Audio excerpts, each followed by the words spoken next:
አሰላሙ አለይኩም ወረህመቱላሂ ወበረካቱ። ውድ የጥናት አካዳሚ ተከታታዮች እንኳን በደህና መጣችሁ። ሰሞኑን እንግዲህ ትንሽ እየጠፋ ብለን ነበረ። አሁን ደግሞ አማርኛ በእንግሊዝኛ እንደገና መጥቻለሁ ማለት ነው። ውድ የጥናት ቤተሰቦች ይህን ቪዲዮ ላይክ በማድረግ እንዲሁም ለሌሎች ሸር አድርጉላቸው። በጣም ጠቃሚ ትምህርት ስለሆነ ማለት ነው። እንዲሁም ለዚህ ዩቲዩብ አዲስ የሆናችሁ ካላችሁ ላይክ፣ ሰብስክራይብ በማድረግ የጥናት አካዳሚ ቤተሰብ ይሁኑ ማለት ነው። ትምህርት መማር የምትፈልጉ አማርኛ፣ እንግሊዝኛ እንዲሁም ሂሳብ መማር የምትፈልጉ ልጆች ካላችሁ እዚህ ስክሪን ጋር ባስቀመጥኩላችሁ ስልክ ቁጥር ኢሞ፣ ዋትሳፕ፣ ቴሌግራም ሀይ በሉን። ያኔ አማርኛ፣ እንግሊዝኛ፣ ሂሳብ የምናስተምር ይሆናል ማለት ነው። እንዲሁም ሌላ ደስ የሚል ዜና ይዤ መጥቻለሁ ማለት ነው። እሱም የሚሆነው እንግዲህ ቅዳሜ ማለትም ቅዳሜና እሁድ ቢያንስ ለ4 ሰዓት አካባቢ 4 ሰዓት ከምሽቱ 4 ሰዓት አካባቢ የነጻ ትምህርት የምንሰጥ ይሆናል። እሱን ለማግኘት እዚህ ባለው ስልክ ቁጥር ቴሌግራም ወይም ኢሞ፣ በተለይ ቴሌግራም ጆይን ብታደርጉ የተሻለ ይሆናል ማለት ነው። ቅዳሜና እሁድ ያው ዩቲዩብ ላይ የምትከታተሉ ግን ኦንላይን ትምህርት የማትማሩ ሰዎች ቅዳሜና እሁድ ከምሽቱ 4 ሰዓት ትምህርት የምንሰጥ ይሆናል በነጻ በስልክ ቁጥር ሀይ በሉኝ ማለት ነው። እንዲሁም በግል ሆነ በግሩፕ ደግሞ ለብቻችሁ በክፍያ መማር የምትፈልጉም እንዲሁ በስልክ ቁጥር ሀይ በሉ። ቀጥታ ወደ ትምህርቱ እንገባ ይሆናል። ይህን ቪዲዮ እስከ መጨረሻው እንድትከታተሉት እጋብዛለሁ ማለት ነው። እንጀምር። እንግዲህ በጣም ወሳኝ የሆኑ ንግግሮች ወይም ቃላቶች ነው ይዤላቸው የመጣሁት ማለት ነው። ቀን በቀን የምንጠቀማቸው እነዚህ አማርኛ በእንግሊዝኛ እንዴት ይጻፋሉ የሚለውን የምናይ ይሆናል ማለት ነው። እስከ መጨረሻው ድረስ አብራችሁ ይቆዩ። አማርኛው ስናነበው የሰሱ መጀመሪያ ፊደል ሰ አለ። ሰላም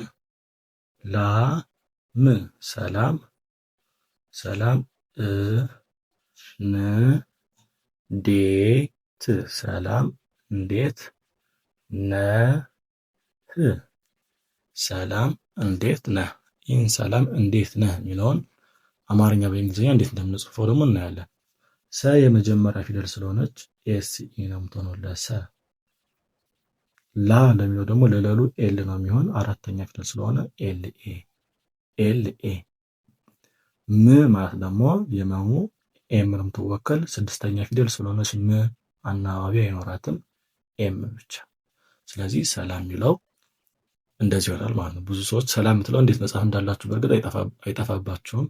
ወደ ዋናው ጋር ስንመጣ ደግሞ እዚህ ጋር የአኡ ስድስተኛ ፊደል እ አለ።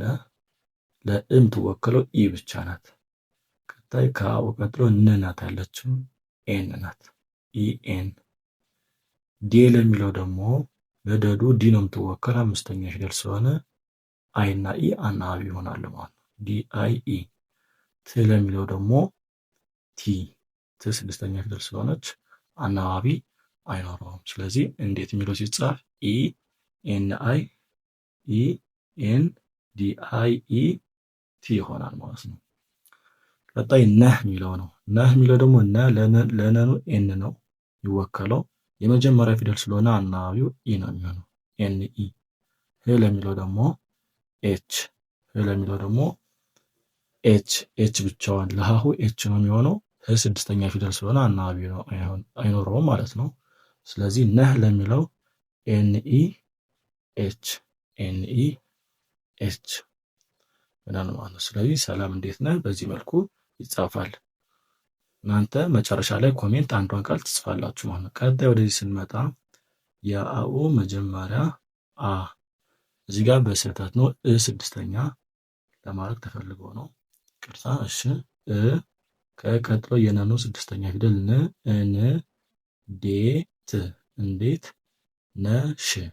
እንዴት ነሽ። አሁን ከላይ እንዴት ነህ የሚለው አይተናል። ሰላም እንዴት ነህ የሚለው አይተናል። እዚህ ላይ ደግሞ እንዴት ነሽ ሲል ደግሞ ለሴት እንዴት ነው የሚጻፈው የሚለውን በዛው እንደታውቁት ስለፈለኩ ማለት ነው። እንደምታዩት መጀመሪያ ኢ ነው የምትወከለው። ን ለሚለው ደግሞ ኤን ብቻ አናባቢ አይኖራት። ለምን? ን ስድስተኛ ፊደል ከሆኑ ወይ ፊደሎች ስድስተኛ ፊደል ከሆኑ አናባቢ አይኖራቸውም። ዴ ለሚለው ደግሞ ዲ አምስተኛ ፊደል ስለሆነ አናባቢው አይና ኢ። ት ለሚለው ደግሞ ቲ ብቻ ስድስተኛ ፊደል ስለሆነ አናባቢ አይኖረውም። እዚህ ጋር ነሽ ያለ ነ ለሚለው ኤንኢ ነው። ቅድም ነህ ለሚለው ነ ኤንኢን ያደረግን አይደለ? ኤን ዋና ፊደል ነው፣ ኢ የመጀመሪያ ፊደል ስለሆነ። ሽ ለሚለው አሁን እዚህ ጋር ነው የሚለየው። ሽ ለሸሹ ኤስ እና ኤች ዋና ፊደል ናቸው። ኤስ እና ኤች ዋና ፊደል ናቸው። ስድስተኛ ፊደል ስለሆነ አናባቢ አይኖረውም ማለት ነው፣ ኤስ ኤች ብቻ።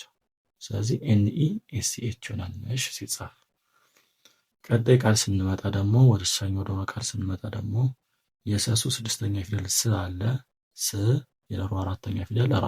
ስራ ጥሩ፣ ስራ ጥሩ ነው። ስራ ጥሩ ነው፣ ስራ ጥሩ ነው ብለን ደግሞ መጠየቅ ስንፈልግ ለሰሱ ኤስ ነው የምንጠቀም። ለምን ኤስ ብቻ አደረግን? ስድስተኛ ፊደል ስለሆነ ስ ማለት ነው፣ ኤስ ብቻ። ራ ለሚለው ደግሞ ለረሩ አብረ ነው የምንጠቀም፣ አራተኛ ፊደል ስለሆነ አርኤ። ለአራተኛ ፊደል አናባቢ ኤ ነው ማለት ነው። ጥሩ ለሚለው ደግሞ ጥ ለሚለው ቲ ነው። ለጠጡ ቲ አንዳንዶች ኤክስ ይጠቀማሉ፣ ግን አብዛኛው በቲ ነው መልመድ ያለባቸው። ተቱና ጠጡ በእንግሊዝኛ ፊደል ተመሳሳይ ናቸው። ቲ። ሩ ለሚለው ደግሞ ለረሩ አር ነው፣ ሁለተኛ ፊደል ስለሆነ አናባቢው ዩ ነው። ለሁለተኛ ፊደል አናባቢ ዩ ነው የሚሆነው። ጥሩ ጥሩ፣ ቲ አር ዩ ይሆናል። ነው ለሚለው ደግሞ ለነ ነው፣ በተደጋጋሚ መታለች፣ ኤንኢ ነው። ው ለሚለው ደግሞ ዳብሊው፣ ለዋው ዳብሊው ነው የምንጠቀም፣ ስድስተኛ ፊደል ስለሆነ አናባቢ አይኖረውም። ስለዚህ ስራ ጥሩ ነው እንደዚህ አድርገን እንጽፋለን ማለት ነው። ሌላ እዚህ ረዘም ያለ አንድ ቃል አለ ማለት ነው።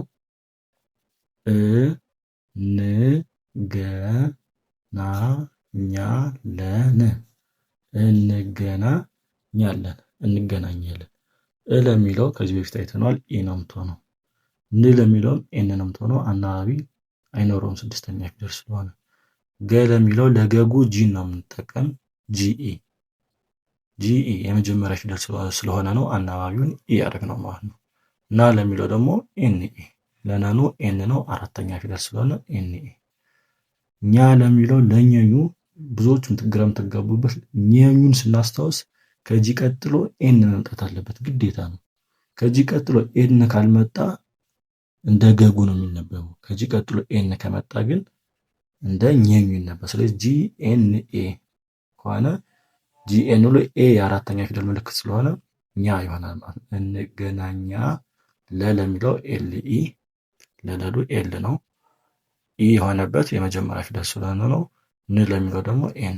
ስለዚህ እንገናኛለን ስንጽፍ ለኢ፣ ን ደግሞ ለእ፣ ኢ ለእ፣ ን ደግሞ ለን፣ ገ ደግሞ ጂኢ ነው፣ ና ደግሞ ኤንኤ ነው፣ ኛ የሚለው ደግሞ ጂኤንኤ ነው፣ ለሚለው ደግሞ ኤልኢ ነው፣ ን ለሚለው ደግሞ ኤን ነው። እንገናኛለን ስንጽፍ ኢ ኤን ጂኢ ኤንኤ ጂኤንኤ ኤል ኢ ኤን ይሆናል ማለት ነው። እንገናኛለን በዚህ መልኩ እንጽፋለን። እሺ እዚህ ጋር ስንመጣ ደግሞ የዩ መጀመሪያ ፊደል የ፣ የታቱ ስድስተኛ ፊደል ታለ፣ የት የነኑ መጀመሪያ ፊደል፣ የሸሹ ስድስተኛ ፊደል ሽ፣ የት ነሽ፣ የት ነሽ። የት ለሚለው እንግዲህ ለሚለው ለየዩ ዋይ ነው የምንጠቀም፣ የመጀመሪያ ፊደል ስለሆነ ዋይ ኢ። ት ለሚለው ደግሞ ቲ፣ ለሚለው ደግሞ ቲ፣ ዋይ ኢ ቲ ይሆናል።